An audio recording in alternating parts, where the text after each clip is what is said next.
تو کل P T I chairman کے خلاف ناقابل ضمانت گرفتاری وارنٹ ایشو ہوئی، کیونکہ مجھے نہیں لگتا کہ وہ اریسٹ ہوں گے یا ان پہ کوئی مقدمہ بنے گا یا وہ ملٹری کورٹ میں پیش ہوں گے۔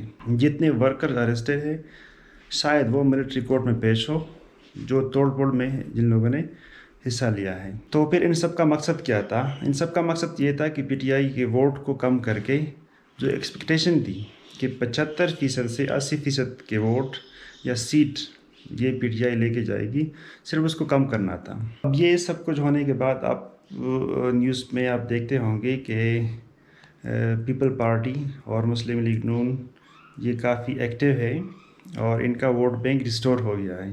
اب تک تو یہ کلیئر ہے کہ پی ٹی آئی پہ پابندی نہیں لگے گی، وہ الیکشن میں حصہ لے گی، بھرپور حصہ لے گی، لیکن صرف فرق اتنا ہوگا کہ جتنے سیٹ ایکسپیکٹڈ تھے پی ٹی آئی کے اتنے سیٹ نہیں ملیں گے ان کو۔ جو نئی پارٹی بنی ہے اور جو الیکٹیبل چلے گئے ان کا کوئی فیوچر ہے ہی نہیں۔ اب الیکشن ہوگا صرف 3 پارٹیوں کے مابین ہوگا، پیپل پارٹی، نون لیگ اور پی ٹی آئی۔ زیادہ تر سیٹ لے لیں گی یہ 2-3 پارٹیز، اور فیوچر میں لگتا ہے کہ پیپل پارٹی اور پی ٹی آئی ان کی گورنمنٹ آئے گی۔ اب تک تو آپ کو معلوم ہوگا کہ زرداری اور عمران خان کے بیچ کے جو معاملات ہیں وہ تقریباً سموتھ ہے، کیونکہ عمران خان نے اپنی دور حکومت میں زرداری کو نشانہ نہیں بنایا، پیپل پارٹی کے کسی فرد کو نشانہ نہیں بنایا گیا تھا۔ تو اس سے تو ایک بات بہت کلیئر ہے کہ جو پی ٹی آئی کا نشانہ تھا وہ مسلم لیگ نون تھی، اور زرداری کا جو نشانہ تھا وہ بھی مسلم لیگ نون تھی۔ شاید یہی وجہ تھی کہ زرداری نے پی ڈی ایم میں حصہ نہیں لیا، ان کے سپورٹ میں تو رہے لیکن پی ڈی ایم کا حصہ کبھی نہیں رہے۔ اور ابھی جو حالیہ تقاریر ہیں اس میں آپ کو واضح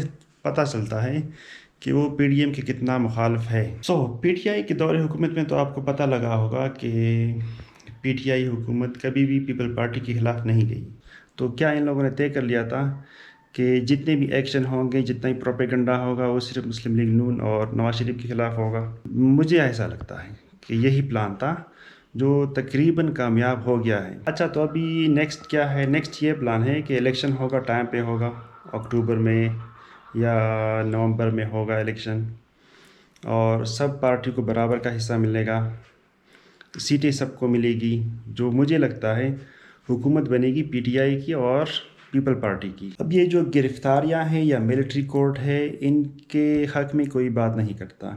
آپ نے سنا ہوگا نہ تو مسلم لیگ نون والے اس پہ کچھ بات کرتے ہیں اور نہ پیپل پارٹی والے اس پہ کچھ بات کرتے، بلکہ پیپل پارٹی والے تو یہ کہتے ہیں کہ ہم تو کسی پارٹی کو بین کرنے کے حق میں نہیں، اور نہ گرفتاریوں کے حق میں ہے، اور نہ ہی ملٹری کورٹ کے حق میں ہے۔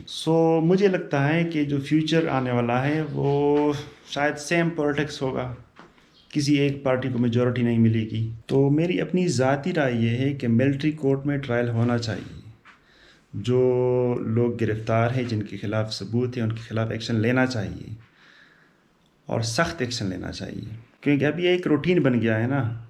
اپنے ساتھ ایک جتھا لو، روڈ بند کر دو، کسی پہ حملہ کر دو، کسی کی گاڑی جلاؤ، کسی کا گھر جلاؤ، اور پوچھنے والا کوئی ہے ہی نہیں۔ اور یہ لوگ اسی لیے کرتے ہیں کہ ان کو سزا ملتی نہیں۔ اب تک جو ہسٹری کسی کو سزا نہیں ملی ایسے واقعات میں، جلاؤ، گراؤ، توڑو، روڈ بند کر دو، سب کچھ بند کر دو، اور سزا نہیں ملے گی، آرام سے گھر میں بیٹھ جاؤ۔ تو میری جو ذاتی رائے ہے، سزا ملنی چاہیے سب کو، جتنے بھی لوگ اس میں انوالو ہیں سب کو کڑی سزا ملنی چاہیے، اور ایسی سزا ملنی چاہیے تاکہ فیوچر میں یہ کرنے کی ہمت نہ ہو کسی کو۔